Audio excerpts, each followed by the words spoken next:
ஓரூரில் ஒரு விறகு வெட்டியிருந்தான். அவன் நாள்தோறும் ஊர் எல்லையிலிருந்து காட்டுக்கு சென்று விறகுகளை வெட்டி அவற்றை ஊர் மக்களிடம் விற்று பிழப்பு நடத்தி வந்தான். ஒரு நாள் அவன் வழக்கமாக விறகு வெட்டிக் கொண்டிருந்தான்.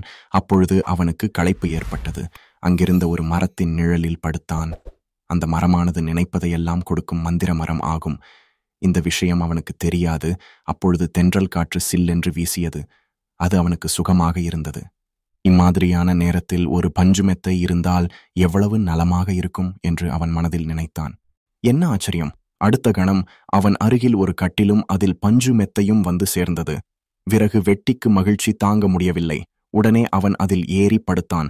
நாள் முழுவதும் கடினமாக உழைத்ததால் அவனுக்கு உடம்பெல்லாம் வலித்தது. இந்த சமயத்தில் முதுகு, கை, கால் பிடித்துவிட இளம் பெண் ஒருத்தி இருந்தால் எவ்வளவு நன்றாக இருக்கும் என்று மனதில் எண்ணினான். அதிசயம்! அடுத்த கணம் அங்கு ஓர் இளம்பெண் தோன்றி அவனுடைய கை கால்களை பிடித்துவிட்டு கொண்டிருந்தாள். விறகு வெட்டிக்கு ஒன்றுமே புரியவில்லை. அவன் மகிழ்ச்சி வெள்ளத்தில் மிதந்தான். அவன் ஆச்சரியப்பட்டான். நினைப்பதெல்லாம் நடக்கின்றதே, இவ்வளவு சுகங்கள் இருந்தும் வயிற்றுக்கு உணவில்லாமல் பட்டினியாக இருக்கிறோமே. இப்பொழுது அறுசுவை உணவு இருந்தால் எவ்வளவு நலமாக இருக்கும் என்று எண்ணினான். மறுகணமே தங்கத்தட்டில் அறுசுவை உணவு வந்தது. பல வகை உணவுகள் வந்தன. விறகு வெட்டி அனைத்தையும் வயிறார உண்டான்.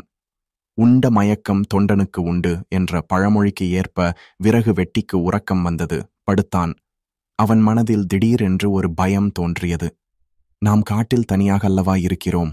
இப்பொழுது ஒரு சிங்கம் ஒன்று நம் முன் வந்து நம்மை கொன்றுவிட்டால் என்னவாகும் என்று நினைத்தான்.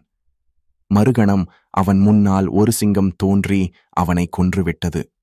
கதையின் நீதி: நம் எண்ணப்படிதான் நம் வாழ்க்கை அமையும். நாம் உயர்ந்தவற்றை, நல்லதை எண்ணினால் நம் வாழ்க்கை நல்லதாகவே அமையும். தவறான எண்ணங்களை எண்ணினால் நம் வாழ்க்கை துன்பம் நிறைந்ததாக இருக்கும். எனவே நாம் உயர்ந்தவற்றையே நினைக்க வேண்டும்.